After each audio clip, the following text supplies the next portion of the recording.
What's up? Big Booty 69 is here. तो hello channel, welcome back to my guys. चलो come back हो गया है, मैं वापस आ गया हूँ और कुछ बातें हैं जो कि मैं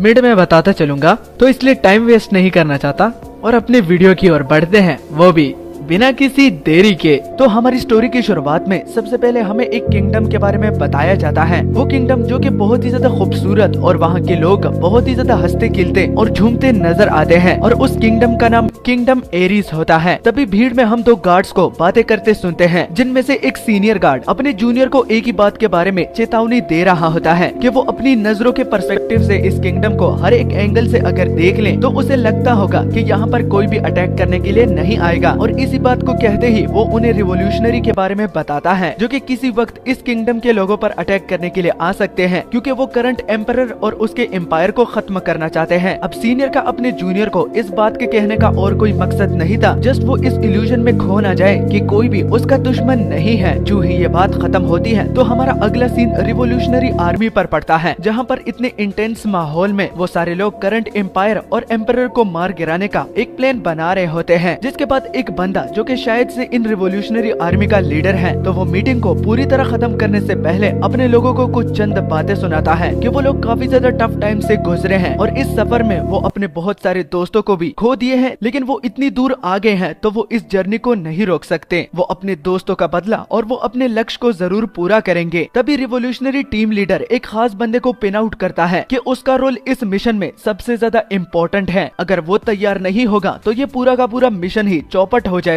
तो अगर पहले से उसे कोई भी जरा सा भी डाउट हो तो वो उसे बता सकता है, और वो उस बंदे का नाम भी हमें बताता है, जिसका नाम लोगिन एम क्लैन है। और हाँ भाई लोगों, ये हमारी इस सीरीज का मेन कैरेक्टर है। अब हम लोगों ने बहुत सारी ऐसी सीरीज देखी है जिसमें कभी भी हमने ये नहीं देखा कि हमारा मेन कैरेक्टर एनिमी साइड का है, लेकिन लोगिन के अपने रीजंस भी हो सकते हैं कि उसने रिवोल्यूशनरी आर्मी को क्यों ज्वाइन किया। तो इस बात से हम ये जज नहीं कर सकते कि हमारा मेन कैरेक्टर एक गलत रास्ते पे चल रहा है। और इसी बात के साथ वो मीटिंग वहीं पर ही खत्म हो जाती है। मीटिंग के खत्म के कुछ ठीक सेकंड्स के बाद जब हमारा मेन कैरेक्टर उस कमरे से बाहर निकलता है तो पीछे से उसका एक कॉमरेड आके उसे पागल बुलाता है। जब लोगन उसका रीजन पूछता है तो पता चलता है कि इस मिशन में लोगन को जो टास्क दिया है तो वो एक बुक को प्रोटेक्ट करने का है, लेकिन उस बुक को बहुत सारे लोगों ने पहले भी प्रोटेक्ट करने का जिम्मा लिया था, लेकिन वो सारे के सारे मारे गए थे। इसलिए वो बंदा हमारे लोगन को एक पागल बुलाता है। लोगन भी उसे जवाब देता हुआ कहता है कि शायद से उसे पता नहीं कि वो इस टास्क का एक हिस्सा तो है, लेकिन बुक को प्रोटेक्ट करने का जिम्मा उसने खुद नहीं लिया था। जो कि सुन वो बंदा भी लोगन की बातों के साथ एग्रीड करता है, लेकिन वो ये भी कहता है कि वो इस बात को थोड़ा बहुत तो छेड़ भी सकता था, लेकिन अगेन वो अपनी कही हुई सारी बातें वापस ले लेता है, क्योंकि उसे पता है कि लोगन के इस बात को छेड़ने के बाद भी वो शायद से इस बुक को अपने से दूर नहीं कर पाता, क्योंकि वही है जो कि इस बुक के हर एक वर्ड को जो कि एंशिएंट लैंग्वेज में लिखा हुआ है तो सिर्फ लोगन ही उसे पढ़ सकता है। लेकिन लोगन के पास ये बुक होते हुए वो उसे अपने एनिमी का सबसे पहला निशाना बनाता है, क्योंकि अगर ये खबर फैल जाती है तो सारे लोगों को छोड़कर वो सबसे पहले लोगिन को ही मारेंगे। तो वो एक तरह से बहुत ही अच्छा काम भी कर रहा है, लेकिन अगर दूसरे पर्सपेक्टिव से देखा जाए तो उससे बड़ा बेवकूफ और कोई भी नहीं है, क्योंकि जानते हुए भी कि ये इस बुक को प्रोटेक्ट करते करते वो मर भी सकता है, लेकिन फिर भी वो टीम लीडर की बातों के साथ वॉलंटियर कर रहा है। तभी अचानक से लोगिन उसकी बात को काटते हुए कहता है कि उसने हर एक बात काफी ठीक तरीके से एक्सप्लेन की है, लेकिन शायद से उसे इस बात के बारे में पता नहीं कि वो यहाँ पर पागलपन नहीं बल्कि खुद का एक मिशन भी कंप्लीट कर रहा है, जो कि और कोई नहीं बल्कि रिवेंज लेना। तो लोगिन के इस बात के कहने पर एक बात तो क्लियर हो जाती है कि लोगिन के साथ जरूर कुछ ऐसा हुआ है जिसकी वजह से वो उन लोगों से अपना रिवेंज लेना चाहता है, यहाँ तक कि वो इतना बड़ा खतरा मोल ले रहा है कि उसकी जान भी जा सकती है। तो चलिए अब लोगिन से खुद सुनते हैं कि पास्ट में उसके साथ ऐसा क्या हुआ था कि वो इतना ज्यादा डेस्परेट है कि इस मिशन को कंप्लीट करने का हर एक खतरा मोल ले रहा है। जिसके बाद हमारी स्टोरी लाइन पास्ट में चली जाती है और हम देखते हैं कि एक छोटे लड़के ने एक वुडन सोर्ड पकड़ी होती है और साथ ही में उसे बहुत ज्यादा पसीने भी आ रहे होते हैं। तो उस छोटे लड़के के हाथ में ये वुडन सोर्ड देखकर और आसपास क्राउड को देखने के बाद आप लोग बिल्कुल ठीक समझे कि यहाँ पर एक डुअल बैटल हो रही थी। लेकिन एक बात क्लियर करता चलूं कि ये हमारा लोगिन नहीं है, बल्कि ये लोगिन का छोटा भाई जिसका नाम रोनिन है। तो यहाँ पर लोगिन और रोनिन के बीच में एक डुअल बैटल हो रही थी, जिसके के रिजल्ट में पता चला कि रोनिन ने अपने बड़े भाई लोगिन को बहुत ही आसानी से हरा दिया। अब डुअल बैटल में तो हारना और जीतना लिखा होता है, लेकिन सबसे अजीब बात क्राउड को ये लगी है कि रोनिन को पिछले 3 सालों से ट्रेनिंग दी जा रही थी और जहाँ तक उसके बड़े भाई लोगिन की बात हो रही है तो उसे 10 सालों से स्वॉर्डमैनशिप की ट्रेनिंग दी जा रही थी, लेकिन रिजल्ट में तो लोगिन ने हक दिया। और लोगिन के इस तरह हगने के बाद सारे लोग जितने भी इस डुअल को देख रहे थे तो वो लोग काफी ज्यादा डिसअपॉइंट होते हैं, क्योंकि उन्हें लगा था कि लोगिन के पिता के रिटायर होने के बाद लोगिन ही इस पूरे एम्पायर को संभालेगा। लेकिन अगर वो स्वॉर्डमैनशिप में अपने छोटे भाई को नहीं हरा सकता तो वो इस एम्पायर को कैसे संभालेगा। तो इस डुअल के बाद उसकी सारी की सारी रिप्यूटेशन खराब हो जाती है और लोगिन जो कि अभी तक जमीन पर पड़ा होता है तो उसे बहुत ही ज्यादा गुस्सा आ जाता है। अब गुस्सा आना तो एक नॉर्मल बात होती है, लेकिन लोगिन ने तो हद ही पार कर दी, क्योंकि अपने छोटे भाई से हारने के बाद उसने अपने छोटे भाई को भी हार्म करने की कोशिश की और उसके फूड में लोगिन ने एक पैरालाइज पॉइजन भी डाल दिया था, जिसकी वजह से रोनिन की पूरी बॉडी ही पैरालाइज हो गई है और वो चल फिर नहीं सकता। लेकिन ज्यादा देर नहीं लगती और लोगिन के फादर को लोगिन की इस करतूत के बारे में पता चल जाता है और वो इतना ज्यादा गुस्सा होते हैं कि वो लोगिन को अपनी फैमिली से किक आउट कर देते हैं। लोगिन को गुस्से में कुछ भी समझ में नहीं आ रहा था, लेकिन पकड़ जाने के बाद उसके होश खुल जाते हैं और उसे खुद भी ये एहसास होता है कि हारने के बाद उसे अपने छोटे भाई के साथ ऐसा नहीं करना चाहिए था। वो इस बात से काफी ज्यादा शर्मिंदा है, लेकिन वो इस बात से मुकर नहीं सकता कि वो इस सजा को डिजर्व करता है, तो इसलिए उसके मुंह से एक वर्ड भी नहीं निकलता। तो फैमिली से किक आउट होने के बाद वो एक मर्सनरी की ट्रेनिंग ले रहा था और लोगन ने पूरे 10 सालों तक मर्सनरी की ट्रेनिंग की और वो एक बहुत ही होनहार मर्सनरी भी बना। और होनहार मर्सनरी बनने के बाद उसे ये एहसास हो रहा था कि उसे माफी मांग लेनी चाहिए, लेकिन तब तक बहुत देर हो गई होती है और वो जब अपने घर दोबारा वापस आता है तो उसका पूरा का पूरा कासल ही आग में लिपटा होता है, जिसके बारे में वो कुछ कर भी नहीं सकता, क्योंकि जब लोगन मर्सनरी की ट्रेनिंग कर रहा था तो दुश्मन ने उसकी फैमिली को टारगेट किया, जिसकी वजह से उसकी फैमिली का ये हाल हुआ और आज तक उसे ये पता नहीं चला कि उसके पेरेंट्स और उसके छोटे भाई के साथ क्या हुआ है और वो कहाँ है। तो लोगिन अपनी फैमिली का पता लगाने के लिए एम्पायर का हर एक कोना चप्पा चप्पा छान मारता है, लेकिन आखिर में उसे कुछ भी नहीं मिलता और न ही उसे कोई ऐसा सुराग मिलता है जो कि उसे उसकी फैमिली के करीब ले जाए। और इसी में ही बहुत महीने गुजर जाते हैं और लोगिन को अभी तक अपनी फैमिली के बारे में कुछ भी पता नहीं चला। तभी अचानक से लोगिन को साइड में कुछ 2 लोगों की बातें सुनाई देती है और जब वो उन बातों पर गौर करता है तो पता चलता है कि एम्पायर के खिलाफ बगावत करने वाले को पकड़ लिया गया है और शायद से अगर वो लोग गलत ना हो तो उस बंदे का नाम एम क्लेन रोनिन है। एम्पायर में अभी भी कुछ लोग ऐसे हैं जिन्हें एम क्लेन फैमिली के बारे में पता है, लेकिन वक्त बहुत ज्यादा गुजर गया है और कुछ ही लोग बचे हैं जो कि रोनिन की असलियत को जानते हैं कि ये कोई आम बंदा नहीं है और जिस बंदे की ये एग्जीक्यूशन हो रही है तो वो पहले एक रॉयल फैमिली से था। तो अपने भाई के बारे में ये न्यूज सुनने के बाद वो जल्दी से पब्लिक एग्जीक्यूशन की ओर चला जाता है और अब लोगिन को भी ये बात समझ में आ गई है कि अब तो उसे लोकेशन के बारे में पता चल गया है, लेकिन अगर वो थोड़ी भी देर करता है तो वो रोनिन को खो देगा और अब वो बस उम्मीद ही कर सकता है कि रोनिन को कुछ हुआ ना हो। लेकिन वहाँ पर पहुँचने के बाद उसके पैरों तले जमीन घिसक जाती है क्योंकि पब्लिकली एग्जीक्यूशन पूरा हो गया है। और सबसे दर्दनाक बात ये होती है कि रोनिन के सिर को उस गार्ड ने अपने हाथों में पकड़ा होता है और लहराते हुए उन सब लोगों को इस बात की वार्निंग दे देता है कि जो कोई भी एम्पायर के खिलाफ बगावत करेगा तो उसका ऐसा ही अंजाम होगा। और क्राउड में खड़ा लोगिन जो कि कुछ भी नहीं कर सकता और वो बस रो रहा होता है, तो उसी वक्त वो ठान लेता है कि अपनी फैमिली का बदला वो इस एम्पायर से जरूर लेगा और वो कसम भी खाता है कि वो एम्पायर और उसके एम्परर को भी खत्म करेगा।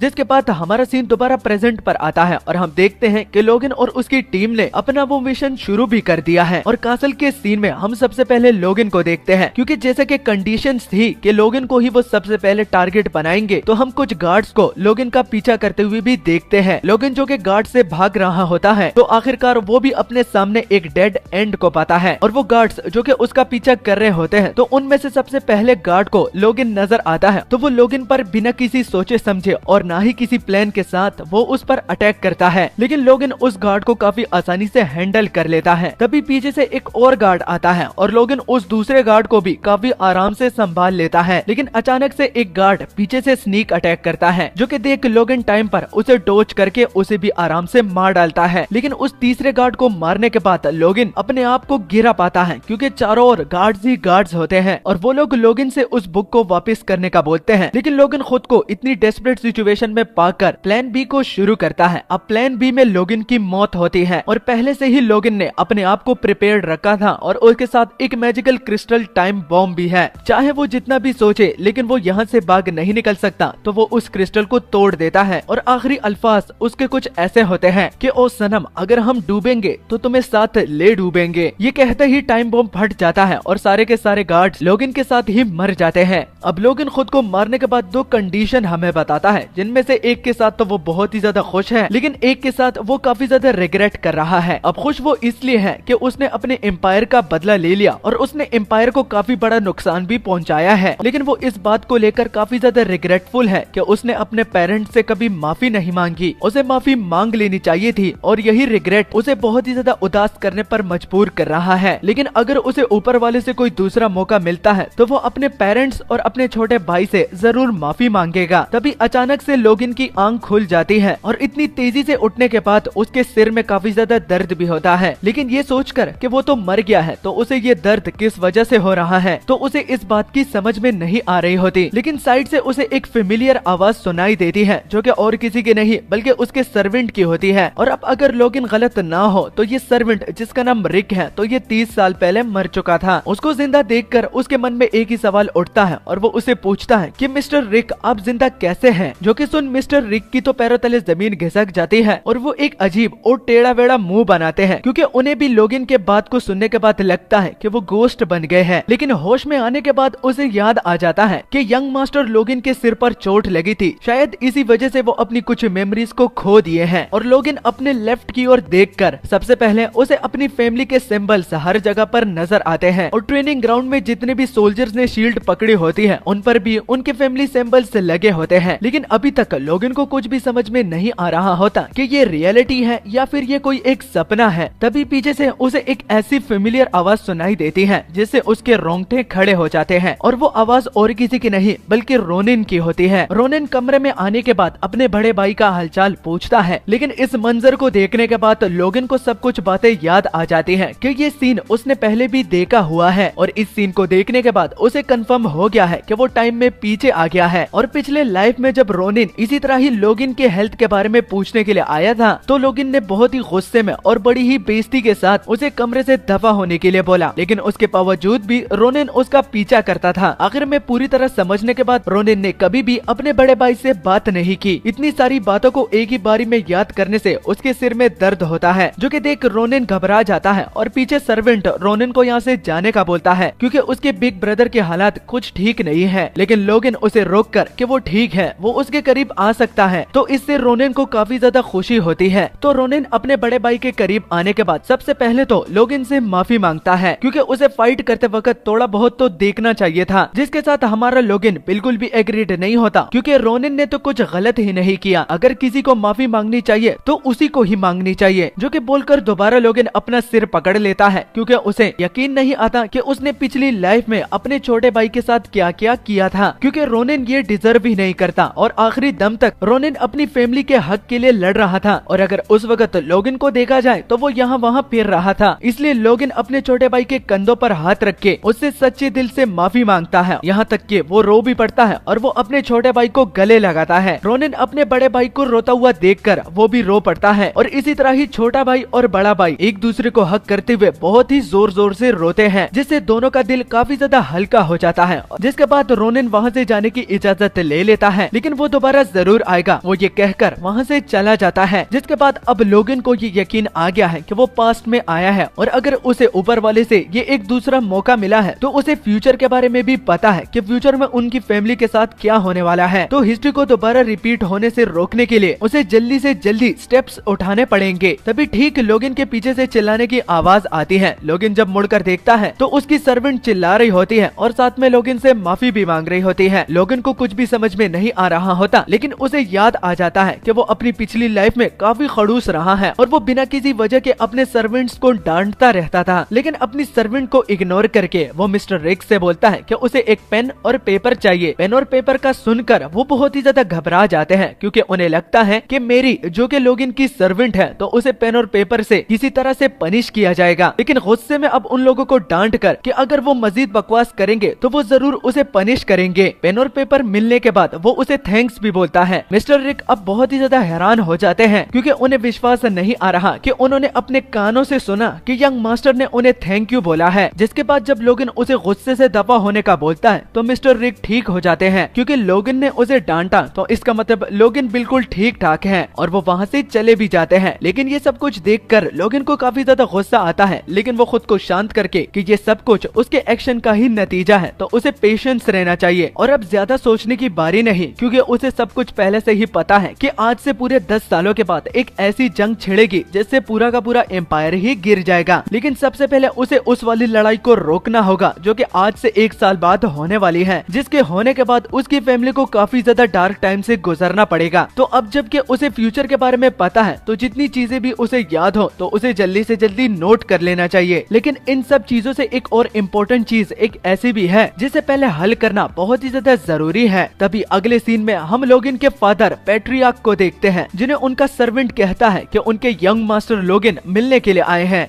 जिसके बाद हमारा सीन थोड़ा सा पास्ट में चला जाता है, जहाँ पर हम देखते हैं कि जब लोगिन अपने फादर से मिलने के लिए उनके कमरे की ओर आ रहा था तो मानो के जैसे एक सेकंड हिटलर चल रहा हो, क्योंकि रास्ते में जितने भी सर्वेंट्स चाहे वो फीमेल हो या मेल, तो दोनों जेंडर्स की हवा टाइट होती जा रही थी, क्योंकि यंग मास्टर के सामने वो किसी किस्म की भी गलती नहीं करना चाहते। लेकिन तभी अचानक से एक सर्वेंट से उसकी सारी चीजें यंग मास्टर लोगिन के सामने गिर जाती है। अब एक चीज भी नहीं टूटी जिसकी वजह से उसकी ये हालत हो रही हो, बल्कि उसकी हालत मास्टर लोगिन की वजह से है। और वो सर्वेंट भी अपने मन ही मन में यही बात दोहरा रही होती है कि उसे अगर गलती करनी ही थी तो मास्टर लोगिन के सामने उसने गलती क्यों ही की, और उसे ये यकीन आ जाता है कि आज ऊपर वाला भी उसकी जान नहीं बचा पाएगा। लेकिन ये सारी की सारी मिसअंडरस्टैंडिंग दूर हो जाती है जब मास्टर लोगिन अपना हाथ बढ़ाते हैं। मास्टर लोगिन के हाथ को देखकर उस सर्वेंट को लगता है कि वो वैसे ही मास्टर लोगिन को जज कर रही थी और उनके बारे में बुरा भला कह रही थी। मास्टर लोगिन का हाथ पकड़ते हुए उन्हें थैंक यू बोलकर जब वो उनके चेहरे की ओर देखती हैं तो हमारा लोगिन वाकई में एक राक्षस नजर आ रहा है। लेकिन इसमें लोगिन की कोई भी गलती नहीं है, उसकी स्माइल ही कुछ ऐसी है। और अगर सर्वेंट की बात की जाए तो वो तो हाथ जोड़कर उसे गिड़गिड़ाते हुए माफी मांगती है कि उसे सजा सुनाई दी जाए, वो उस सजा के लायक है। लेकिन अगेन लोगिन कहकर कि उसने तो उसे माफ किया और ना ही इसमें किसी टाइप की माफी मांगने की जरूरत है, ये कहकर वो सर्वेंट वो सारा सामान बटोर कर वहाँ से पतली गली से निकल जाती है। और अब इस सारे सिनेरियो को देखने के बाद लोगिन को भी समझ में आ जाता है कि एक ही रात में पूरी पर्सनैलिटी मेरी चेंज होगी, तो शायद इसकी वजह से लोगों को काफी ज्यादा घबराहट हो रही है और वो मेरी इस वाली पर्सनैलिटी को अडेप्ट नहीं कर पा रहे हैं, तो शायद इसकी वजह से ये सारे सर्वेंट्स मेरे सामने घबरा रहे हैं। लेकिन खैर लोगिन को उम्मीद है कि ये सारे के सारे लोग उसकी इस पर्सनैलिटी के साथ जल्द से जल्द ही अडेप्ट कर लेंगे। और लोगिन भी इन लोगों को दिखाने के लिए कि वो चेंज हो गया है तो वो काफी ज्यादा एक्साइटेड होता है और एक्साइटमेंट में एक और स्माइल मारता है जो कि काफी ज्यादा क्रीपी दिख रही है। स्माइल मार के लोगिन कहता है कि मैं चाहे अपने स्माइल की ओर जितना भी देखूं तो इसको देख के कोई लड़की भी फिदा हो जाए। अब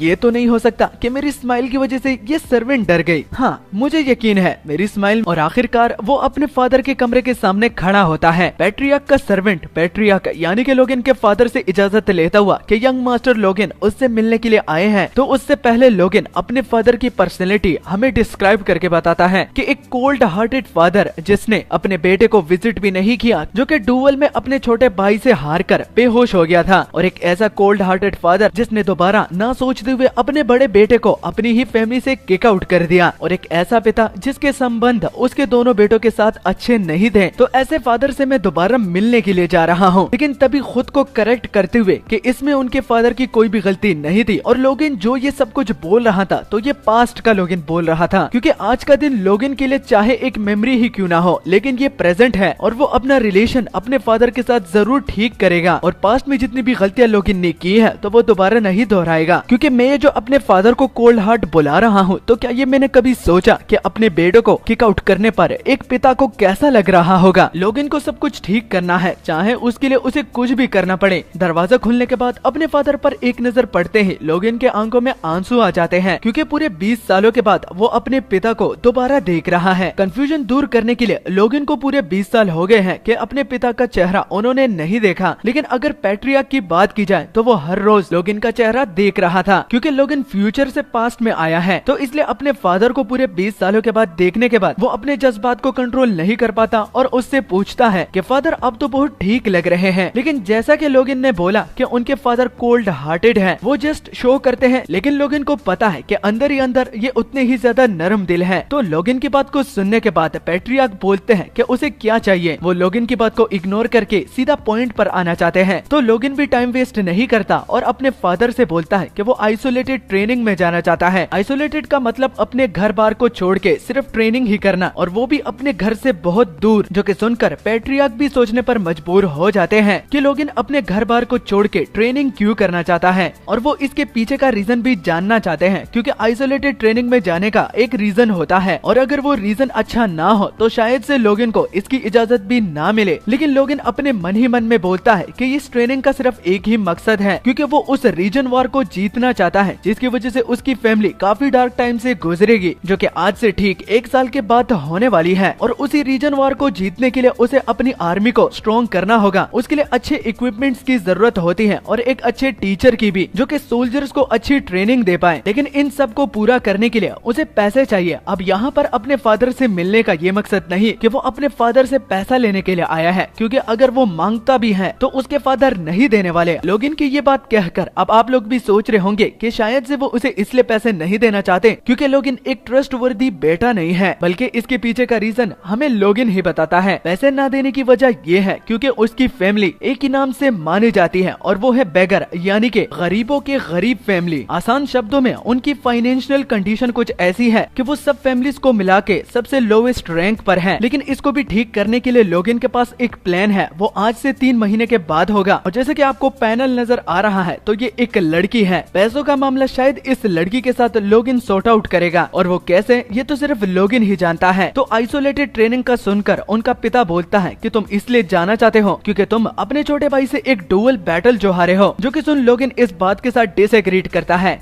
और अपने फादर से बोलता है कि ऐसा बिल्कुल भी नहीं है, मैं थोड़ा बहुत भटक गया था, लेकिन अब जाके मेरी अकल टिकाने आई है। अब लोगिन के फादर ये बात सुन के लोगिन से कहते हैं कि शायद उसको पता नहीं है कि वो आज तक जो भी करता आ रहा है तो उससे लोगिन की इमेज कुछ बहुत ही ज्यादा खराब हो गई है। लेकिन लोगिन की इतनी मजाल कि वो इसको सिर्फ भटकना ही बोल रहा है, तो उन्हें खुद भी नहीं पता कि आखिर लोगिन को कैसे समझाया जाए। अब ये सब कुछ लोगिन ने पहले से ही एक्सपेक्ट किया हुआ था, क्योंकि उसे अच्छी तरह से याद है कि पास्ट में वो बहुत ही ज्यादा खड़ूस हुआ करता था, इसलिए उसके फादर उनकी बातों पर बिल्कुल भी यकीन नहीं करने वाले। लेकिन लोगिन को पता है कि अगर उसने अभी कुछ नहीं किया तो आगे जाके उसकी फैमिली को बहुत ही बड़ा नुकसान पहुंचने वाला है। तो इसलिए वो दोबारा से परस्यू करता है कि इस बारी वो सच में माफी मांगने के लिए आया है और आज के बाद वो दोबारा इस तरह की हरकत बिल्कुल भी नहीं करेगा। और लोगिन ये सारी बातें काफी ज्यादा डेस्परेटली तरीके से कह रहा होता है, लेकिन जहाँ तक उसके फादर की बात हो रही है तो वो उसकी एक बात को भी सुनने के लिए राजी नहीं होते और उसे वहाँ से जाने का बोलता है। अब ये सारी बातें हम सिर्फ मांगा और स्टोरीज में नहीं देखते, बल्कि रियल लाइफ में भी बहुत सारे लोगों के साथ होता है। और जैसे कि रिजेक्शन के बाद हर एक बंदे की आंखें खुल जाती है और वो अपनी सारी गलतियों को मान लेता है, तो लोगिन भी वैसा करता है और वो अपने पिता से अब इस मर्तबा सच्चे दिल से माफी मांगता है और वादा भी करता है कि आज के बाद वो दोबारा बिल्कुल भी नहीं करेगा। तो अपने बेटे को इस तरह इमोशनल होता हुआ देखकर उन्हें समझ में आ जाती है कि लोगिन सच में खुद को बदलना चाहता है। तो वो भी लोगिन से कहते हैं कि मुझे भी नहीं पता कि तुम्हारे साथ ऐसा क्या हुआ है, लेकिन इस बारी मैं ये देख भी सकता हूँ और फील भी कर सकता हूँ कि तुम सच्चे दिल से माफी मांग रहे हो, और अगर ऐसी ही बात है कि तुम खुद को बदलना चाहते हो तो मैं तुम्हें इजाजत दे देता हूँ। लेकिन इजाजत देने से पहले मैं ये भी जानना चाहता हूँ कि आखिर कितने दिनों तक तुम आइसोलेटेड ट्रेनिंग में जाना चाहते हो। अब बिना किसी टाइम वेस्ट किए लोगिन उन्हें 3 महीनों का बताता है, जो कि सुन के लोगिन का फादर बोलता है कि क्या तुम्हारी नजरों में 3 महीने काफी होंगे कि तुम अपने छोटे भाई के लेवल तक पहुँच जाओ। जो कि सुनकर लोगिन कहता है कि उसे अपने छोटे भाई के साथ कंपटीशन में नहीं आना, बल्कि वो खुद के साथ कंपटीशन करना चाहता है, क्योंकि वो अपने आप को बदलना जो चाहता है। उसे ये परवाह नहीं कि कोई उसके बारे में क्या सोचता है, उसे जस्ट खुद को बदलना है और पहले से बेहतर करना है। इतनी डीप बात सुनकर उनके फादर भी स्माइल करते हैं और लोगिन से कहते हैं कि चलो तुम्हें इजाजत दे दी जाती है। इजाजत मिलने पर लोगिन को काफी ज्यादा खुशी होती है और वो खुशी खुशी अपने फादर को थैंक यू भी बोलता है। और अब जबकि यहाँ पर उसका काम खत्म हो चुका है तो वहाँ से जाने की वो इजाजत लेता है। तो उसी पीछे लोगिन का फादर लोगिन को रोक के कहता है कि वहाँ पर काफी ज्यादा सर्दी भी हो सकती है, तो इसलिए अपनी पैकिंग अच्छी तरह से करना ताकि तुम्हें कुछ हो ना जाए। जो कि सुनकर अब लोगन को भी काफी चैन मिलता है और वो अपने फादर से थैंक यू बोल के और उनकी बातों के साथ एग्रीड होकर उनके कमरे से बाहर आ जाता है। इसी बीच हमारा सीन कट हो जाता है और हमें कुछ दिनों के आगे का सीन दिखाया जाता है, जहाँ पर हम सबसे पहले लोगन को देखते हैं और वो अपने आइसोलेटेड ट्रेनिंग के एरिया पर आ जाता है। और यहाँ पर आने के बाद हमें लोगन से कुछ चंद बातें पता चलती है कि जिस जगह पर ये आया है तो यहाँ पर सिर्फ रॉयल फैमिली ही आ सकती है, तो इसलिए यहाँ पर उसे दूर दूर तक कोई भी नजर नहीं आ रहा और वो अपनी उस सीक्रेट टेक्निक को बिना किसी तकलीफ और बिना किसी के देखे हुए सीख सकता है। अब यहाँ पर जिस टेक्निक की बात हो रही है तो लोगन जल्दी से अपने बैग से एक बुक निकालता है और उस बुक को वो डिवाइन सीक्रेट टेक्निक बोलता है, एक डिवाइन सोर्डमैनशिप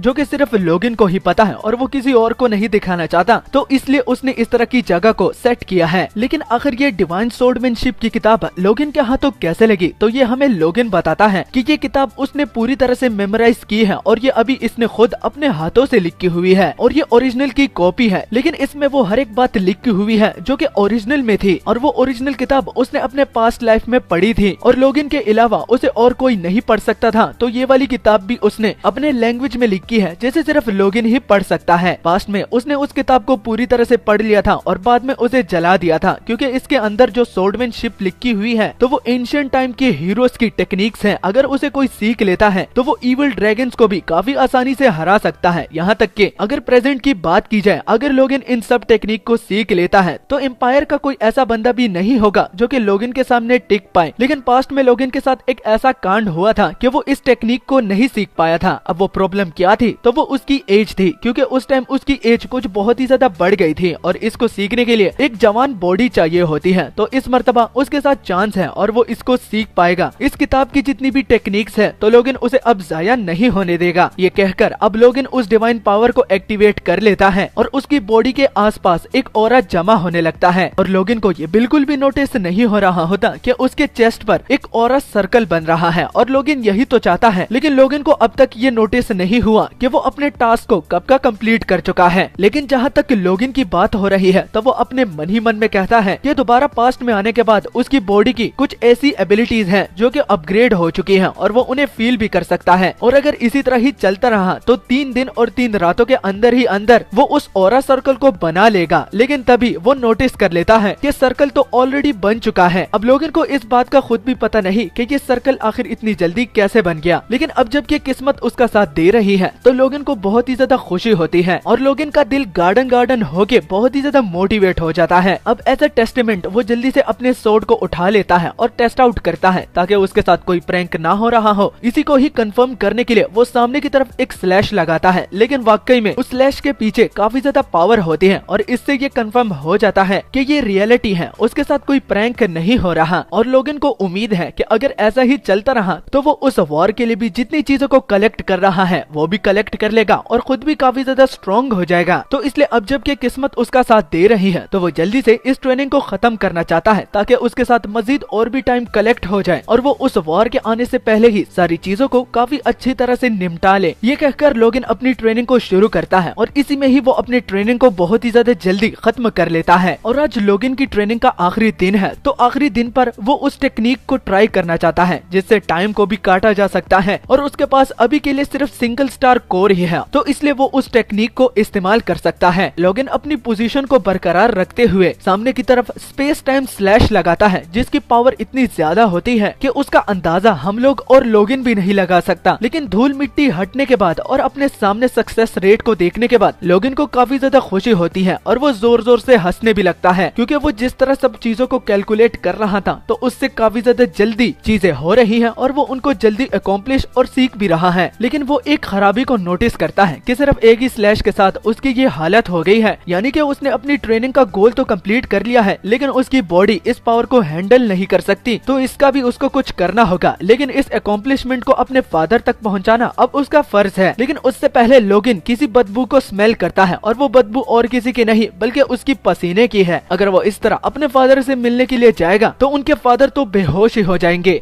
अगले सीन में लोगन को हम उसके फैमिली पैलेस में देखते हैं और लोगन अपने फादर से मिलना चाहता है लेकिन वहाँ पर एक प्रॉब्लम हो चुकी है। और वो प्रॉब्लम क्या है, तो वो सामने खड़ा गार्ड है क्योंकि वो लोगन को अंदर जाने से रोक रहा है और लोगन को उसी के ही फैमिली के रूल्स बता के कि यहाँ पर अगर डायरेक्ट ब्लड यानी कि उसके फादर के बेटे भी अपने फादर से मिलना चाहते हैं तो उससे इजाजत लेनी पड़ती है। और यंग मास्टर लोगिन तो अभी अभी आए हैं, तो इसका मतलब वो अंदर नहीं जा सकते। लोगिन का जो सर्वेंट होता है तो वो भी उस गार्ड की बात को मानकर लोगिन को भी समझाता है कि ये जो गार्ड जो कह रहा है तो ये बिल्कुल सच है। लेकिन लोगिन को एक बात की कंफ्यूजन हो रही होती है कि 3 महीने पहले इसी तरह ही लोगिन बिना किसी इनविटेशन अपने फादर से मिलने के लिए गया था और उसको तो किसी ने भी नहीं रोका, तो आखिर ये गार्ड उसे क्यों रोक रहा है। इसी बात के जवाब में वो गार्ड कहता है कि उस टाइम जो गार्ड भी वहाँ पर खड़ा था तो शायद उसने अपनी ड्यूटी को अच्छी तरह से परफॉर्म नहीं किया। अब लोगिन को ये समझ में नहीं आ रहा कि प्रीवियस लाइफ में तो उसके साथ कभी ऐसा नहीं हुआ, तो ये आज प्रेजेंट में इस तरह क्यों हो रहा है। इसी बात से ही लोगिन कुछ बहुत ही ज्यादा कंफ्यूज हो जाता है। लेकिन तभी पीछे से उसे गार्ड्स की आवाज सुनाई देती है। अब लोगिन की ट्रेनिंग की मदद से उसकी सेंसेस भी काफी ज्यादा शार्प हो गई है और वो दूर खड़े गार्ड्स की भी आवाजों को काफी साफ तरीके से सुन पा रहा है, जो कि सुनकर लोगिन को पता चलता है कि कुछ गार्ड्स उसका मजाक इसलिए उड़ा रहे हैं क्योंकि उन्हें ऐसा लग रहा है कि अपने छोटे भाई से हारने के बाद ये भाग गया था और भागने का रीजन और कुछ नहीं बल्कि शर्मिंदगी थी, जिससे लोगिन को अब पता चल जाता है कि उसकी रेपुटेशन कुछ बहुत ही ज्यादा रॉक बॉटम चली गई है। इसलिए तो फैमिली के गार्ड्स भी अब उसे एक मजाक की तरह ले रहे हैं। लेकिन अगर उसे अपनी रेपुटेशन को दोबारा बरकरार रखना है तो उसे सब कुछ अपने हाथों से ही हैंडल करना होगा। वो सामने खड़े गार्ड से उसका नाम पूछता है, जो कि वो गार्ड अपना नाम बता भी देता है और उस गार्ड का नाम डोमिनेन होता है। और लोगिन अब डोमिनेन से बोलता है कि डोमिनेन, लगता है कि तुम जिस बंदे को रोक रहे हो तो तुम उसे कुछ ज्यादा ही लाइटली ले रहे हो। तुम ऐसे रूल के बारे में बात कर रहे हो जो कि काफी सालों पहले था लेकिन आज नहीं। लेकिन अब इसको मैं एक गलती बिल्कुल भी नहीं समझ सकता क्योंकि तुमने मेरी बेइज्जती की है और इस बेइज्जती का बदला तो तुम्हें अब चुकाना ही पड़ेगा। लेकिन अब इसका मतलब ये नहीं कि मैं तुम्हें पनिश करने वाला हूँ, बल्कि मेरे पास एक बहुत ही अच्छा प्लान है। ये कहते कहते लोगिन किसी चीज को निकाल भी रहा होता है और डोमिनेन ये देखकर कि यंग मास्टर लोगिन अब इंचार्ज ले रहे हैं और वो किसी चीज को बाहर निकाल रहे हैं तो वो काफी ज्यादा क्यूरियस हो जाते हैं। तभी फटाक से उसके चेहरे पर अपने ग्लव्स लोगिन फेंक देता है और उसे चैलेंज करता है कि अपनी रेपुटेशन को दोबारा बरकरार रखने के लिए मैं तुम्हें यहाँ पर सब लोगों के सामने चैलेंज देता हूँ कि तुमने मेरी खिलाफ वर्जी की है तो अब इसका बदला तुम्हें चुकाना ही पड़ेगा। सारे लोग लोगिन की इस बात को सुनकर हैरान होते हैं और जहाँ तक उसके सर्वेंट की बात हो रही है तो उसके तो पैरों तले जमीन घिसक जाती है। और लोगिन डोमिनेन को उकसाने के लिए कि तुम बूढ़े हो चुके हो इसलिए तुम्हारे मुंह से कोई शब्द नहीं निकल रहा, तो क्या इसका वो मतलब ये ले ले कि वो उससे फाइट नहीं करना चाहता। तो अब डोमिनेन सब लोगों के सामने अपनी बेइज्जती होता हुआ देखकर काफी ज्यादा गुस्सा हो जाता है और गुस्से में लोगिन से कहता है कि यंग मास्टर, आपको पता नहीं कि आप किसे चैलेंज दे रहे हैं, लेकिन आपने मेरी भी बेइज्जती की है, तो इसलिए बिना आपके फादर को ये बात पहुंचाते हुए मैं आपके इस डुअल बैटल को एक्सेप्ट करता हूँ। उम्मीद है आप अपनी बात से पीछे नहीं हटेंगे। तो जब लोगिन और वो नाइट एक दूसरे के साथ फाइट करने पर एग्रीड हो जाते हैं तो बिना किसी टाइम वेस्ट किए वो अरीना में आ जाते हैं और अरीना में आते ही ये खबर फैल जाती है कि यंग मास्टर लोगिन अब इस नाइट के साथ फाइट करने वाले हैं। तो अब इस फाइट को देखने के लिए 2 किस्म के लोग आए होते हैं, जिनमें से एक जो कि लोगिन की फाइट पर बेट लगाने के लिए आए हैं और दूसरा जो कि लोगिन को दोबारा हारते हुए देखना चाहते हैं, क्योंकि उन सबको लगता है कि जैसे कि अपने छोटे भाई से ये हारा है तो इस नाइट के सामने तो वो 1 मिनट तक भी वो नहीं टिक पाएगा। लेकिन जहाँ तक हमारे लोगिन की बात हो रही है तो उस स्पेशल ट्रेनिंग करने के बाद इसकी सेंसेस शार्प हो गई है और जितनी भी बकवास ये लोग सोल्जर कर रहे हैं तो वो ये सारी बातें सुन रहा है। लेकिन अगर लोगिन ने इन सब लोगों के मुंह को चुप करवाना है ताकि आगे से ये इसके पीछे इस तरह की बातें ना करे तो उसे इस फाइट को जीतना होगा। लेकिन सिर्फ एक डिसअपॉइंटमेंट उसे ये हो रही है कि अभी फाइट स्टार्ट भी नहीं हुई और ये लोग पहले से ही प्रेडिक्ट कर रहे हैं कि लोगिन इस फाइट को हारेगा और वो सब लोग इस बात को काफी ज्यादा कॉन्फिडेंटली कह रहे हैं क्योंकि वो लोग पहले भी एक ऐसा मंजर देख चुके हैं।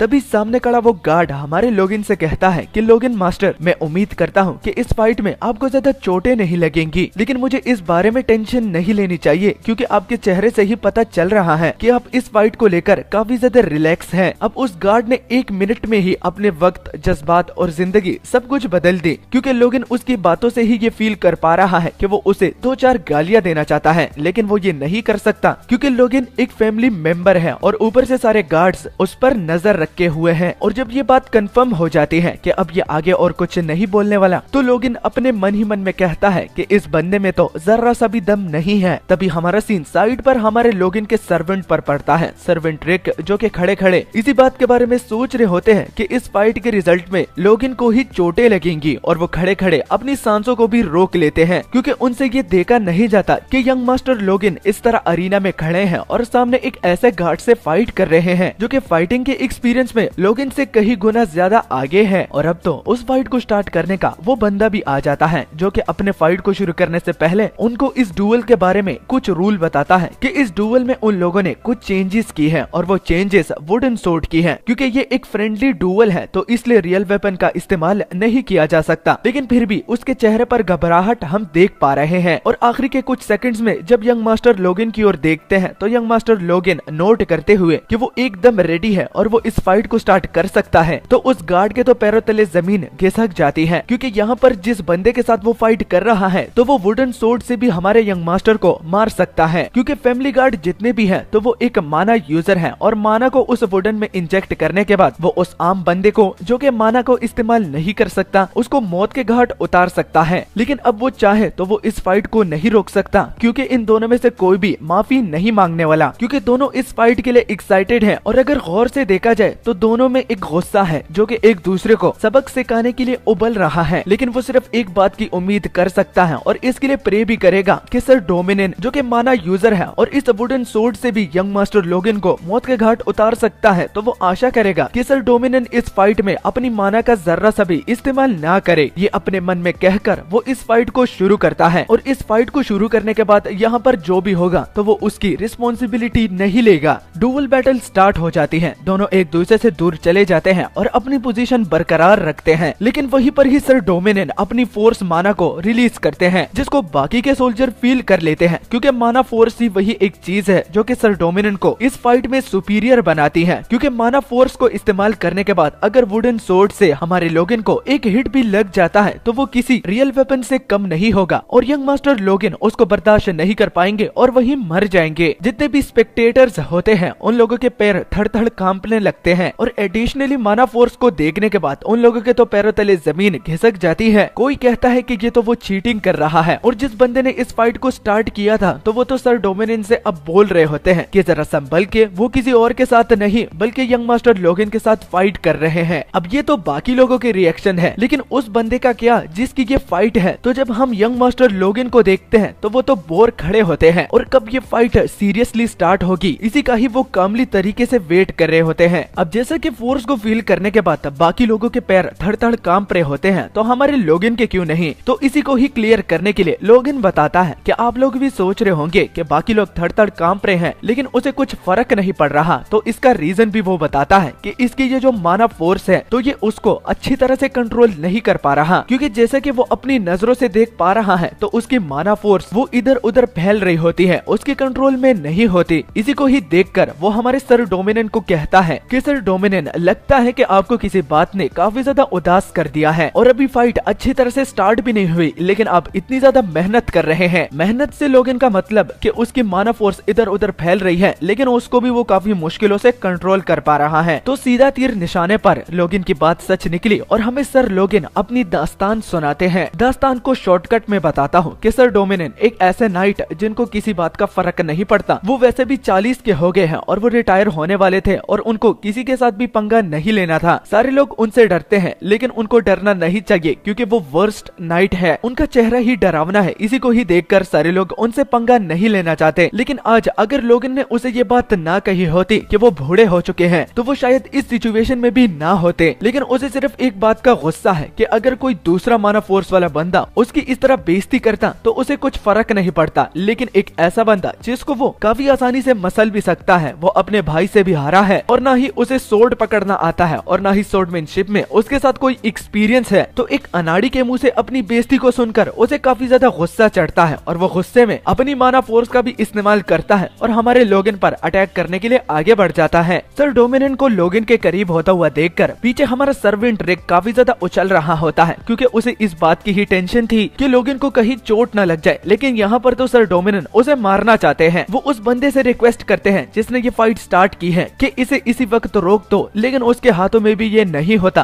क्योंकि वो फाइट को कब का स्टार्ट कर चुका है और वो एक दूसरे के करीब भी आ पहुंचे हैं। और जब सीन दोबारा फाइट पर पड़ता है तो सर डोमिनियन अपने मन ही मन में कह रहे होते हैं कि मैं वैसे भी रिटायर होने वाला हूँ और मैं इस तरह की रिटायरमेंट बिल्कुल भी नहीं चाहता था कि मैं किसी की जान ले लूं। लेकिन यहाँ पर एक ऐसा अनाड़ी जिसको फाइटिंग करना भी नहीं आता, वो अपने छोटे भाई से भी हारा है, माना के बारे में उसे जर्रा सा भी इल्म नहीं है और वो बंदा आकर अपने से एक एक्सपीरियंस बंदे को ऐसी बेइज्जती देता है कि जैसे कि वो उसका सुपीरियर हो। तो इस तरह के बंदे को और उसकी बेइज्जती का बदला तो वो अब नहीं छोड़ेगा। इसलिए इस फाइट को जल्दी से खत्म करने के लिए वो अपनी स्पेशल टेक्निक का इस्तेमाल करता है, जिसका नाम ट्रिपल किल अटैक है। दिखने से तो वो अटैक काफी ज्यादा भारी भरकम लगता है, लेकिन जब वो उस पर लैंड करता है तो चुस्त से ही वो अटैक डिसमिस हो जाता है, क्योंकि उसने यानी कि लोगन ने अपनी माना का इस्तेमाल भी नहीं किया और उसके अटैक को बेकार कर दिया। वो उसे एक छोटा सा फ्लिक देता है और उस पर अपनी सोर्ड रखता है, वो भी अपने एक हाथ से। लेकिन डोमिनियन जितना भी जोर लगा ले, लेकिन वो लोगन के शिकंजे से अपने आप को नहीं छुड़ा पा रहा। और सर डोमिनियन को इतनी ज्यादा स्ट्रगल देखकर हमारा लोगन उससे कहता है कि अब ये मत बताना कि यही तुम्हारा स्पेशल अटैक था और तुम खुद को नाइट बुलाते हो, और अब मुझे इसी बात का डर है कि ये कहीं यानी कि ये अटैक कहीं तुम्हारा बेस्ट ना हो, इसके अलावा तुम्हें और कुछ ना आता हो। अगर यही तुम्हारा बेस्ट है तो तुम तो काफी ज्यादा डिसअपॉइंटेड निकले। और साइड में जितने भी लोग इस फाइट को देख रहे होते हैं तो सारे लोग काफी ज्यादा हैरान हो जाते हैं और उनके मुंह खुले के खुले रह जाते हैं, क्योंकि ये फाइट इतनी जल्दी खत्म हो जाएगी ये तो किसी ने एक्सपेक्ट नहीं किया था, और ना ही उनमें से कुछ लोग इस फाइट को देख पाए। लेकिन एक बात तो कंफर्म है कि यंग मास्टर इस फाइट को जीत चुके हैं, क्योंकि हम सर डोमिनियन को उसके घुटनों के बल देख पा रहे हैं। लेकिन तभी लोगन उस रेफरी को बुलाता है जिसने इस फाइट को स्टार्ट किया था। वो भागता हुआ सर लोगन के पास आ जाता है और यंग मास्टर लोगन से उनका ऑर्डर लेता है। तो पता चलता है कि यंग मास्टर लोगन सर डोमिनियन को एक और चांस देना चाहते हैं। आसान शब्दों में वो दोबारा सर डोमिनियन से फाइट करना चाहते हैं, और वो उस रेफरी की भी अब राय लेता है, जिसके साथ वो रेफरी अब एग्रीड होता है। पहले में तो वो सिर्फ हमारे यंग मास्टर लोगन के लिए ही टेंशन ले रहा था, लेकिन अब उसकी टेंशन सारी सर डोमिनियन की तरफ हो गई है। फाइट को शुरू करने से पहले वो सर डोमिनियन से भी पूछते हैं कि क्या वो यंग मास्टर के साथ दोबारा फाइट करना चाहते हैं। अगर उनका जवाब हाँ में है तो उठ जाइए, और अगर ना में है तो वो इस फाइट को खत्म भी कर सकते हैं। लेकिन जहाँ तक सर डोमिनियन की बात हो रही है तो मन ही मन में वो कह रहे होते हैं कि मुझे ये समझ में नहीं आ रहा कि मेरे साथ हुआ क्या। मैंने अपना अटैक लैंड करना चाहा, लेकिन वो अटैक तो चुस में ही बेकार हो गया। मुझे तो कुछ दिखाई भी नहीं दिया और ना ही मुझे कुछ करने का मौका मिला। लेकिन एक बात तो उसने ये नोटिस कर ली कि वो यंग मास्टर से काफी ज्यादा वीक है। लेकिन तभी सर डोमिनियन की सेंसेस दोबारा वापस आ जाती हैं। वो सदमे से निकलकर दोबारा गुस्से में आ जाते हैं और बिना किसी को बताते हुए वो हमारे यंग मास्टर लोगन पर अपनी फोर्स से अटैक करते हैं। लेकिन किस्मत से हमारे यंग मास्टर की सेंसेस शार्प हो गई हैं, तो इसलिए वो उस अटैक को आते हुए देख लेता है और वो उसके मुंह पर अपनी वुडन सोर्ड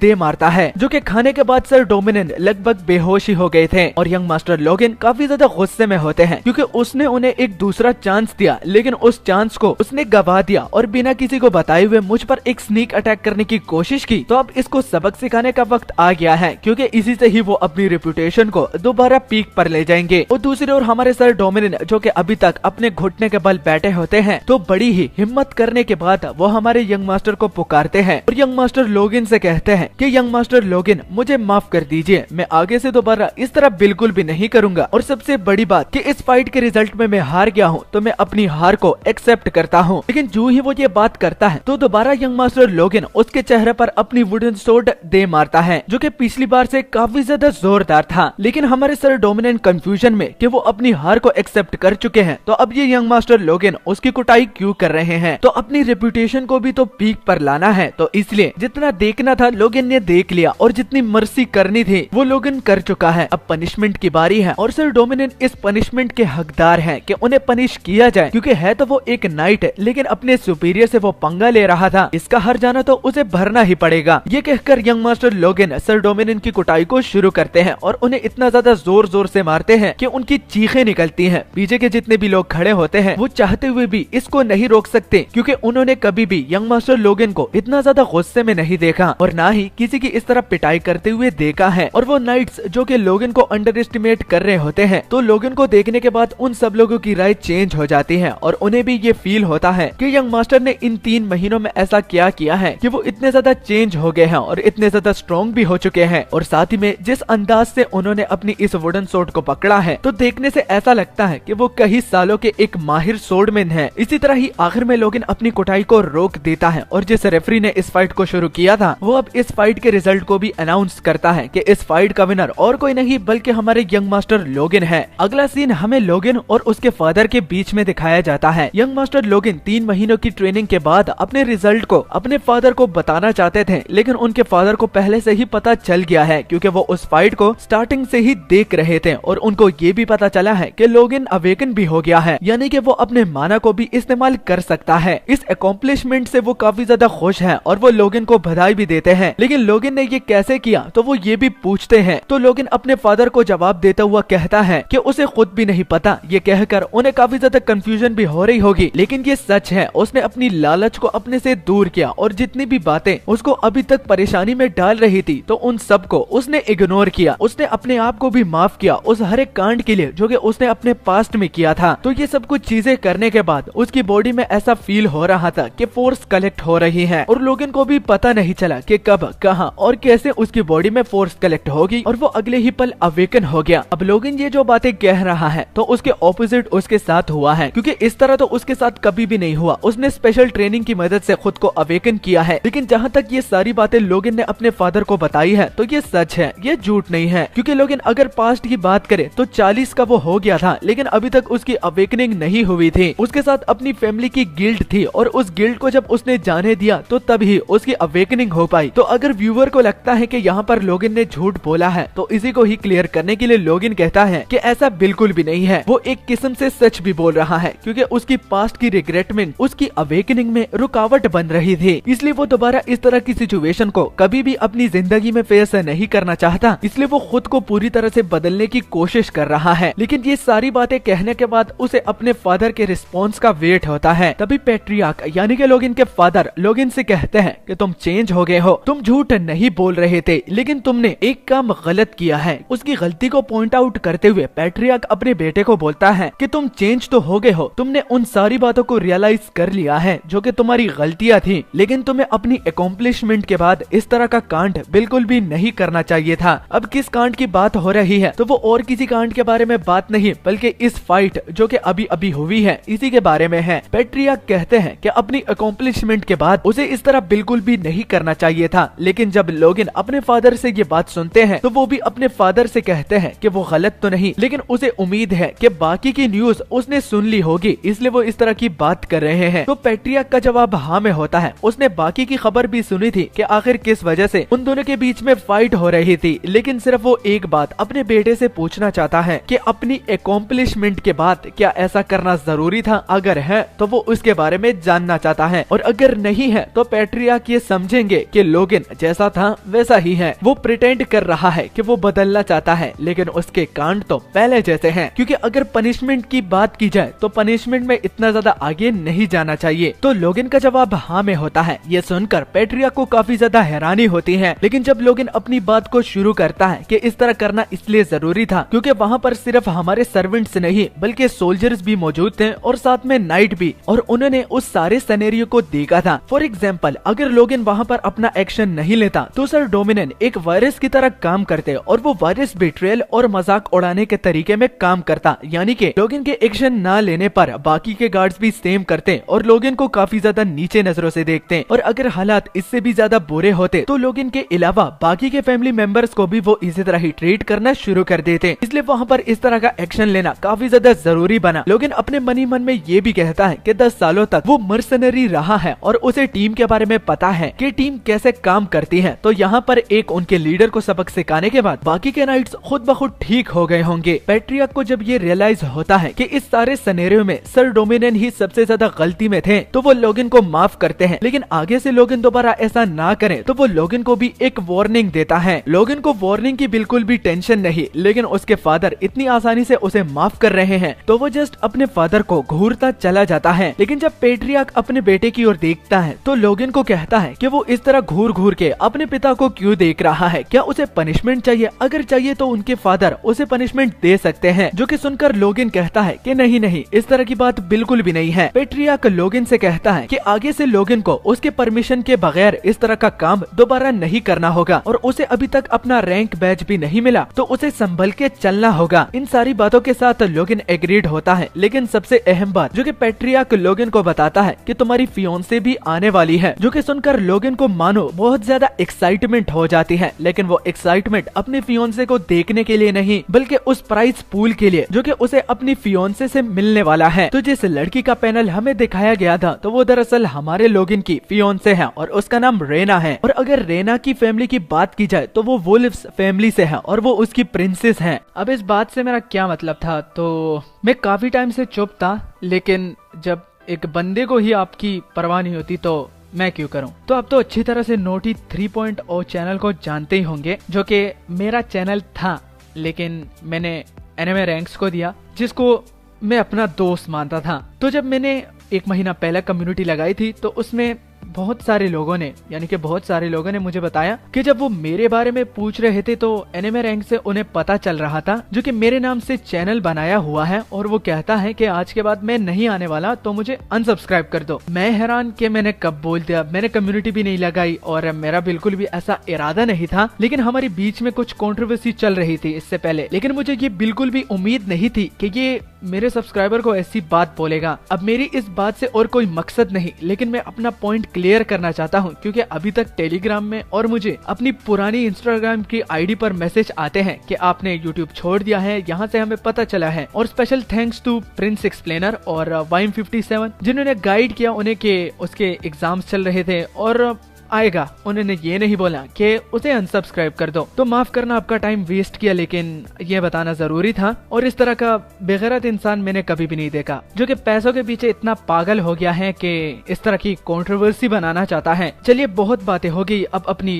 वीडियो की ओर बढ़ते हैं। तो अगले सीन में हम देखते हैं कि वुल्फ फैमिली की प्रिंसेस रेना एम क्लैन के कैसल में आ जाती है, जहां पर वो सबसे पहले अपनी खूबसूरती से उनके सर्वेंट्स और सोल्जर को मानो जैसे वश में कर लेती हैं। उन लोगों को और किसी चीज के बारे में फर्क नहीं पड़ता, सिर्फ प्रिंसेस रेना को ही देखते चले जाते हैं। और वहाँ पर तो कुछ गार्ड्स ऐसे भी होते हैं जो कि हमारे लोगन को काफी ज्यादा लकी भी बोलते हैं कि उनकी इतनी अच्छी और सुंदर फियोन्से जो है। तो प्रिंसेस रेना आते ही सब लोगों का ध्यान अपनी ओर कर लेती है, और जहाँ तक उसकी फॉर्मेलिटीज की बात हो रही है तो काफी अच्छे अंदाज से पैट्रियार्क से वो मुलाकात भी करती है कि लॉर्ड एम क्लेन आप कैसे हैं, आपसे काफी टाइम के बाद बात हो रही है। मैं उम्मीद करती हूँ कि आप अच्छे होंगे और आपकी सेहत भी पहले की तरह बेहतर ही होगी। रेना की फॉर्मेलिटीज को देखने के बाद पैट्रियार्क और उनकी वाइफ काफी ज्यादा खुश होते हैं। और जहाँ तक हमारे लोगन की सर्वेंट की बात हो रही है तो वो रेना को देखने के बाद काफी ज्यादा हैरान है, क्योंकि वो दोनों को बचपन से ही देखते आ रहे हैं। और जहाँ तक रेना की बात हो रही है तो उनको ये जरा भी अंदाजा नहीं था कि बड़े होकर वो इतनी ज्यादा खूबसूरत होंगी, और वो भी हमारे यंग मास्टर लोगन को काफी ज्यादा लकी बुलाते हैं। लेकिन उन्हें सिर्फ एक बात की कंफ्यूजन हो रही होती है कि यहाँ पर सब लोग खुश हैं, लेकिन वो बंदा खुश नहीं है जिसको सबसे ज्यादा खुश होना चाहिए था, क्योंकि उसकी फियोन्से उससे मिलने के लिए आई है। वो सिर्फ यहाँ पर उन लोगों से मिलने के लिए नहीं, बल्कि अपने फादर का मैसेज भी उन लोगों को सुनाने के लिए आई है। वो अपने नाइट से उस पेपर को निकालने का बोलती है और वो उनको पेपर दे देता है। और जब वो उनको पढ़ना शुरू कर देती है तो पूरे 30 मिनट के बाद अभी तक जब सारे लोग खड़े खड़े बोर हो जाते हैं और कुछ तो इतना ज्यादा थक चुके हैं कि उन्हें ये फील ही नहीं हो रहा कि उनकी टांगे भी हैं या नहीं, लेकिन रेना है कि वो चुप होने का नाम ही नहीं ले रही। लेकिन जैसे ही वो अपने फादर के लेटर के आखिरी लाइनों तक पहुंच जाती है तो पता चलता है कि वो इस अरेंज मैरिज को तोड़ना चाहते हैं। ये बोलकर वो अपने फादर के लेटर को वहीं पर ही खत्म कर देती है। अब इस पूरे 30 मिनट के लेटर का मेन पॉइंट हमें हमारा लोगन बताता है कि यहाँ पर रेना ने जितनी भी बकवास की है तो उनका रियल गोल और कोई नहीं बल्कि ये है, वो मिमिकिंग करके कि वुल्फ फैमिली के लीडर के लेटर का और कोई मकसद नहीं बल्कि कुछ इस तरह है। मैंने सोचा था कि पैट्रियार्क ऑरा यूजर को भी पीछे छोड़ देगा और काफी ज्यादा टैलेंटेड और स्ट्रॉन्गेस्ट फैमिली में अपना नाम बनाएगा। और जहाँ तक उसके बेटे की बात हो रही है तो वो तो अभी तक एक ऑरा यूजर भी नहीं बना, जैसे बाप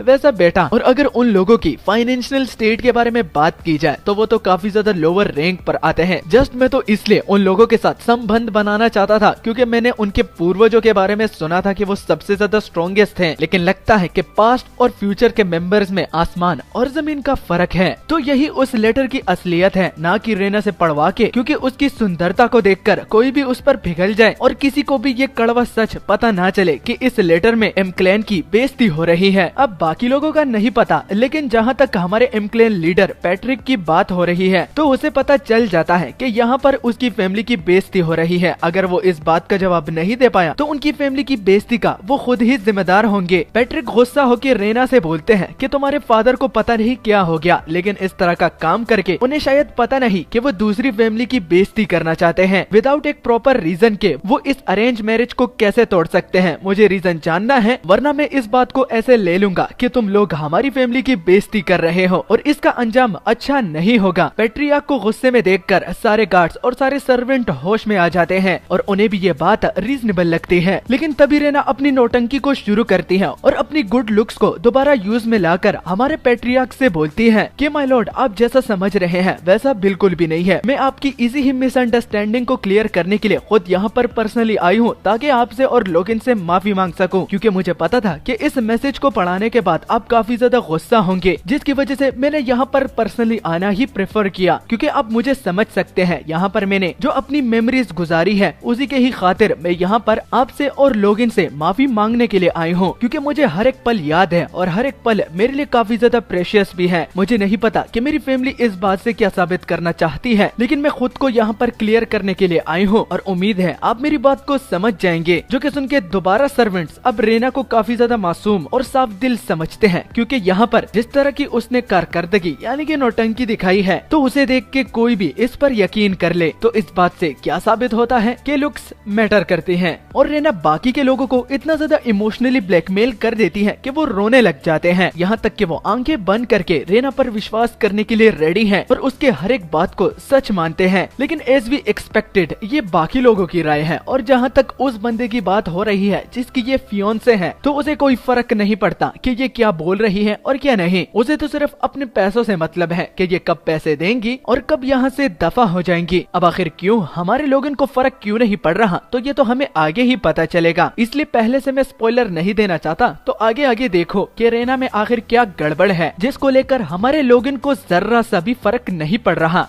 तभी अचानक से हम मारिया जो कि हमारे पैट्रियार्क की वाइफ है और रोनिन हमारे लोगिन के छोटे भाई की बायोलॉजिकल मदर, और अगर इस हिसाब से बात की जाए तो ये हमारे लोगिन की स्टेप मदर है। तो अगर स्टेप मदर वर्ड को सुन के आपके दिमाग में कुछ गलत बातें आ रही हैं तो इसमें मेरी कोई गलती नहीं। तो पैट्रियार्क की वाइफ रेना से बोलती है कि अगर इसी तरह ही बात है तो मैं उस सर्कमस्टांसिस के बारे में जानना चाहती हूँ जिसकी वजह से तुम इतनी मजबूर हो कि इस मैरिज को तोड़ने पे तुली हो। मारिया की बात को सुनकर रेना के मुँह से एक वर्ड भी नहीं निकलता और जहाँ तक लोगिन की बात है तो वो भी काफी ज्यादा सरप्राइज हो गया है, क्योंकि उसे यकीन नहीं था कि उसके मैटर में उसकी स्टेप मदर भी मदद करेगी। लेकिन अगर दूसरे पर्सपेक्टिव से देखा जाए तो यहाँ पर लोगिन की मदद करने के लिए नहीं बल्कि फैमिली का नाम बदनाम होने से बचाने के लिए वो इस तरह बीच में बोल पड़ी, क्योंकि मारिया लोगिन को एक एनिमी के तौर पर देखती है, क्योंकि सक्सेसर जो कि फ्यूचर एम क्लेन का होगा वो तो सिर्फ एक ही होगा और वो लोगिन और रोनिन के बीच में होगा। इसलिए मारिया को लोगिन से थोड़ी बहुत नफरत है, लेकिन ये अभी तक कंफर्म नहीं हुआ। तो मारिया के सवाल का जवाब रेना देती है कि आपकी बातें एक वैलिड रीजन है, लेकिन मुझे भी नहीं पता कि आखिर क्यों मेरे फादर ये मैरिज तोड़ना चाहते हैं। ये कहकर वो मारिया के बात को कंफर्म करवाते हैं कि यहाँ पर सरासर उनकी फैमिली की बेइज्जती हो रही है और अगर रेना को इतनी ही इस फैमिली की परवाह है तो उसे रीजन क्यों नहीं पता। रेना दोबारा से नौटंकी शुरू करके कहती है कि उसके फादर उसके साथ फैमिली मैटर्स कभी भी डिस्कस नहीं करते, वो तो सिर्फ अपने फादर की बात मानती है ताकि वो दूसरी फैमिली का एक हिस्सा बने। अगेन रेना फंस जाती है और मारिया कहती है कि तुम कहती हो कि तुम्हें इस फैमिली की परवाह है, लेकिन तुम्हें रीजन भी नहीं पता और तुम अपने फादर की बात मान रही हो और जिस फैमिली की तुम परवाह कर रही हो तो उसी की ही बेइज्जती तुम अपने हाथों कर रही हो। तो जिस पर्सपेक्टिव से भी इस बात को देखा जाए तो यहाँ पर तो तुम ही इस फैमिली की बेइज्जती कर रही हो जिसे इस फैमिली की सबसे ज्यादा परवाह है। तो खुद को इस मसले से निकालने के लिए वो आखिरी चाल चलती है जिसमें वो कहती है कि वुल्फ फैमिली एम क्लेन फैमिली को पे भी करेगी, क्योंकि अगर रेना को पता नहीं है तो वुल्फ फैमिली के मेंबर होने के नाते वो एम क्लेन को 3 मिलियन गोल्ड कॉइन एक सौदे के तौर पर दे सकती है ताकि ये मैटर यही का यही खत्म हो जाए। तो 3 मिलियन गोल्ड का सुन के एम क्लेन का जो मैनेजर है वो भी फाइनेंशियल मैनेजर ड्वेन, तो उसका मुंह खोला का खोला रह जाता है, क्योंकि 3 मिलियन से बहुत कुछ हो सकता है, क्योंकि एम क्लेन ने जितने भी कर्ज बाकी फैमिली से लिए हुए हैं और बैंक वगैरह से, तो वो सब का सब इस पैसों से मैनेज किया जा सकता है अगर ये लोग इस अमाउंट को एक्सेप्ट कर ले। जब सीन लोगिन पर आता है तो उसे भी काफी ज्यादा खुशी होती है, क्योंकि इसी वक्त का वो काफी टाइम से इंतजार कर रहा था। अब उसे बस इस ऑफर को एक्सेप्ट करना है और उस पैसे को अपने हाथों में लाना है। लेकिन तभी हमारे पैट्रियार्क को काफी ज्यादा गुस्सा आ जाता है और वो गुस्से में अपनी पावर को रिलीज करता है, जिससे बाकी के गार्ड्स बेहोश होने लगते हैं। और जहाँ तक प्रिंसेस रेना की बात हो रही है तो उनको बचाने के लिए उसका गार्ड सामने आ जाता है और वो पैट्रियार्क को उसका गुस्सा शांत करने का बोलता है। और पैट्रियार्क ये देखकर कि ये गार्ड उसकी पावर में अब तक खड़ा है और होल्ड ऑन भी कर पा रहा है और वो भी अच्छे तरीके से, तो उन्हें भी पता चल जाता है कि ये बंदा उसे अच्छी टक्कर दे सकता है। तो पेट्रियार्क पहले में तो उसे बहुत ही ज्यादा होनहार बुलाता है, लेकिन बाद में उसे डराकर और वार्निंग देके कि इतने कम उम्र में एक हाई रैंकिंग नाइट बनना इतना आसान भी नहीं है। तुम्हारा फ्यूचर काफी ज्यादा ब्राइट है, लेकिन अगर तुम इसी तरह ही अपना मुंह चलाते रहे तो तुम अपनी पोजीशन को खो सकते हो और यहाँ तक कि तुम जिंदा भी नहीं बच पाओगे। पेट्रियार्क उस गार्ड को सीधा वार्निंग देता है कि आगे से इस तरह बिना परमिशन के मत बोलना, लेकिन गार्ड का जवाब सुनने के बाद पेट्रियार्क गुस्सा भी होते हैं और काफी ज्यादा शांत हो जाते हैं। गार्ड पेट्रियार्क को बोलते हैं कि उन्होंने अपनी फैमिली लीडर से सुना था कि आप काफी ज्यादा शांत मिजाज के हैं और अगर प्रिंसेस रेना को भेजा जाए तो आप जर्रा सा भी गुस्सा नहीं होंगे, लेकिन यहाँ पर आने के बाद मुझे तो कुछ अजीब ही लग रहा है। तो क्या मैं ये समझूं कि बाकी फैमिली में आपकी जो रेपुटेशन है तो वो सारी की सारी झंड है। इस बात से पेट्रियार्क काफी ज्यादा मजबूर हो जाता है, क्योंकि यहाँ पर अगर वो गुस्सा करेगा तो उसकी रेपुटेशन और भी ज्यादा खराब हो जाएगी। और रेना भी पेट्रियार्क को शांत करती हुई बोलती है कि यहाँ पर वो सौदा पैसों से नहीं करना चाहती और न ही आपका ऑनर जो कि फैमिली का है वो पैसों से खरीदना चाहती है, वो तो जस्ट रिपेयर करना चाहती है क्योंकि उसे बुरा लग रहा है। और अगर पेट्रियार्क जो कि एक एक्सपीरियंसफुल लीडर है, अगर वो इस सिचुएशन को देखे तो वुल्फ फैमिली के लीडर ने कोई कसर नहीं छोड़ी कि वो पेट्रियार्क की इन यंग लोगों के सामने बेइज्जती करे। तो खुद को शांत करने के बाद वो फैसला सुनाते हैं कि मैं इस मुद्दे पर आया हूँ कि मैं वुल्फ फैमिली से पैसे बिल्कुल भी नहीं लूंगा और मैं जस्ट ये चाहता हूँ कि वुल्फ फैमिली ने मेरे बेटे के साथ जो किया है वो जर्रा सा भी ठीक नहीं किया, तो इसलिए रेना को चाहिए कि वो मेरे बेटे से माफी मांगे। ये सुनकर बाकी जितने भी गार्ड्स होते हैं तो उन्हें अपने पेट्रियार्क से जो उम्मीदें थी वो सही निकली। अगर यहाँ पर पेट्रियार्क इन पैसों को एक्सेप्ट कर लेते तो उनका ऑनर मिट्टी में मिल जाता। तभी अचानक से लोगन अपना हाथ उठा के अपने फादर से रिक्वेस्ट करता है कि मेरी फियोंसे मुझे छोड़ने वाली है, तो इसलिए मैं 2 शब्द बोलना चाहता हूँ और मेरी एक रिक्वेस्ट भी है, तो काइंडली मैं चाहता हूँ कि मेरी रिक्वेस्ट को आप जरूर सुनिए। और ये कहते हुए वो अपने मन ही मन में काफी ज्यादा घबराया भी होता है, क्योंकि 3 मिलियन गोल्ड को वो बिल्कुल भी नहीं खोना चाहता। क्योंकि अगर आज के टाइम एमक्लेन की फाइनेंशियल स्टेट के बारे में बात की जाए तो 3 मिलियन गोल्ड कॉइन हमारे एमक्लेन फैमिली के लिए एक बहुत बड़ी रकम है, और अगर वो इसको एक्सेप्ट नहीं करते तो एक दिन ऐसा आएगा कि कोई भी उनका साथ नहीं देगा, और जो साथ अभी उन्हें अपने स्टेप मदर की फैमिली की तरफ से मिल रहा है तो वो भी परमानेंट नहीं है, वो भी रैंडमली खत्म हो सकता है और फिर हम भिखारी बन जाएंगे। लोग इनको बाकी लोगों का पता नहीं, लेकिन अपने बारे में जरूर पता है कि वो बेवकूफ नहीं है, वो इन 3 मिलियन गोल्ड कॉइन को इतनी आसानी से अपने हाथों से जाने नहीं देगा। तो इसलिए वो तुरंत से अपने फादर से बोलता है कि मेरी जो रिक्वेस्ट है तो वो सेम है, मैं उनके इन कंडीशन को एक्सेप्ट करता हूँ। सिंपल वर्डिंग में अगर मैं बताऊँ तो वो उन 3 मिलियन को ही एक्सेप्ट करना चाहता है। जो कि सुन पेट्रियार्क को गुस्सा आता है और वो लोगन से कहता है कि क्या तुम ये चाहते हो कि हम अपने ऑनर को पैसों के लिए बेच दें। ये कहकर पेट्रियार्क अपने ऑरा को भी रिलीज करता है, जो कि लोगन के लिए एक सिंपल वार्निंग है। लेकिन अगर वो इसके बारे में सोचे तो अगर वो यहाँ पर इस प्रेशर से मजबूर होकर अपने फादर के बातों के साथ एग्रीड हो जाता है तो वो इस तरह सब लोगों के सामने फ्यूचर में झुकता जाएगा। और सिर्फ उसके फादर नहीं बल्कि बाकी बहुत सारे ऐसे लोग हैं जो कि उसके फादर को भी पीछे छोड़ चुके हैं। तो अब पेट्रियार्क अपने बेटे से यही पूछते हैं कि क्या उसे ये लगता है कि उसकी फैमिली इतनी ज्यादा गरीब है कि उन्हें इस ऑफर को एक्सेप्ट करना चाहिए। तो एक लंबी सी सांस लेता हुआ लोगन अपनी बातों को जब शुरू करता है तो उसके फादर के पैरों तले जमीन घिसक जाती है, क्योंकि वो कहता है कि हाँ आपने बिल्कुल ठीक कहा, मैं गरीब हूँ, आप गरीब हैं, मेरी माँ भी गरीब है, मेरा छोटा भाई भी गरीब है, और ये सारी की सारी फैमिली ही इतनी गरीब है कि अपनी गांड धोने के लिए पानी भी हमारे साथ नहीं होता। और अगर आप इसी तरह ही चलते रहे तो एक दिन ऐसा आएगा कि हम लोग सड़क छाप बन जाएंगे, क्योंकि अभी तक जितनी भी फाइनेंशियल मदद हमारे कोई करता आ रहा है तो वो थैंक्स टू मेरी स्टेप मदर के उनकी फैमिली हमारी आज तक मदद करती आ रही है, लेकिन उनका भी कुछ पता नहीं चलता, कल को अगर वो बंद कर ले तो कुछ भी नहीं हो पाएगा। हम सारी की सारी चीजों को अपने हाथों से खो बैठेंगे और हमारे हाथों में कुछ भी नहीं बचेगा। तो चलो अब रियलिटी में बात करते हैं, क्योंकि ये सारा का सारा सीन हमारा लोगन अपने माइंड में प्रोजेक्ट कर रहा था। वो अपनी फादर की बातों के साथ एकदम एग्रीड है, लेकिन उसके फादर को ये बात पता नहीं कि अगर वो यहाँ पर अपने ऑनर को देख रहा है तो अगर उन्हें अच्छी तरह से पता हो कि अगर वो इस ऑफर को एक्सेप्ट नहीं करते तो हमारी फैमिली के पीछे एक रूमर फैल जाएगा, और वो क्या होगा कि हमने वुल्फ फैमिली को अपना लॉर्ड मान लिया है, क्योंकि वुल्फ फैमिली का स्टैंडर्ड हमारी फैमिली से काफी ज्यादा है। वो हमें एक ऑफर दे रहे हैं तो हमें ये लेना चाहिए, अगर हम ये नहीं लेते तो ये ऐसा होगा कि हम वुल्फ फैमिली से डर रहे हैं और उन्हें अपना लॉर्ड मान लिया है, हालांकि हमने ये बिल्कुल भी नहीं किया। तो इसलिए मैं चाहता हूँ कि मैं इस ऑफर को एक्सेप्ट करूँ, क्योंकि इसी में ही हमारा ऑनर है। ये सुन के रेना बोलती है कि लोगन ने जो बोला ये ठीक है, लेकिन हमारी फैमिली इस तरह के रूमर्स बिल्कुल भी नहीं फैलाएगी, और न ही हम ऐसे लोग हैं जो कि हमारे स्टैंडर्ड्स आपसे ज्यादा मानते हैं। तो इसलिए अगर आप लोग इस मनी को एक्सेप्ट नहीं भी करते तो इससे इतना बड़ा मसला क्रिएट नहीं होगा। जो कि सुन के लोगन कहता है कि रेना मैंने तुमसे बिल्कुल भी नहीं पूछा तुम अपना मुंह बंद कर सकती हो। एक तो तुम मैरिज तोड़ने के लिए आई हो और कहती हो कि मैं मजबूर हूँ, मुझे अपनी फैमिली की बातों को मानना चाहिए। तो इसलिए अब मैं भी कहता हूँ कि मेरी और मेरी फैमिली के बीच में तुम्हारा कोई भी हक नहीं है। तो इसलिए अच्छा होगा कि तुम अपने इस मुंह को कैंची की तरह चलाना बंद करो। तो अब हमें ये पता चलेगा कि आखिर रेना और लोगिन के बीच में इतनी नफरत क्यों है। तो लोगिन से हमें पता चलता है कि पास्ट में इस तरह का सीन जब उसने फेस किया था और माफी मांगने के बाद जब रेना से उसने पर्सनली बात करने की कोशिश की तो रेना उसे एक कमरे में अंदर ले आई और उससे कह रही थी कि वो मजबूर है और वो उसकी बातों को समझ जाएंगे। लेकिन लोगिन ने यहाँ पर एक गलती कर दी। उसे इस तरह लोगों पर विश्वास नहीं करना चाहिए और न ही उनके साथ कमरे में अकेले अंदर आना चाहिए, क्योंकि जैसे ही वो कमरे में इंटर करता है और इमोशनली उसे कहता है कि चलो यहाँ से भाग निकलते हैं, तो रेना एक नाइफ निकालती है और अपने कपड़े फाड़ देती है और वही नाइफ से हमारे लोगिन पर अटैक भी करती है। लोगिन खुद को तो उस नाइफ के अटैक से बचा लेता है, लेकिन अब औरत के चंगुल से खुद को कैसे निकाले, क्योंकि उसके बाद रेना अपना असल रूप दिखाती है और लोगिन को 2-4 गालियां देके और उसकी औकात याद दिला के वो एक जोर की चीख लगाती है, जिससे बाहर का गार्ड अंदर आ जाता है और वो लोगिन को इस सिचुएशन में देख के ये कहता है कि लोगिन ने रेना के साथ रेप करने की कोशिश की और इसी तरह ही लोगिन रेना के इस चंगुल में फंस गया और उसकी रेपुटेशन और भी ज्यादा खराब हो गई। एक तो पैसे भी उसके हाथों से चले गए और दूसरा उसने रेना को भी खो दिया और वो उसके चंगुल में भी फंस गया। तो वो काफी ज्यादा ग्रेटफुल है कि उसे इस सिनेरियो के बारे में पहले से ही पता है और वो उसके साथ जरा सी भी बकवास नहीं करना चाहता और इस बारी वो इस पैसों को ही एक्सेप्ट करेगा, ऐसी लड़की को नहीं जो कि भेड़ की खाल में एक भेड़िया हो।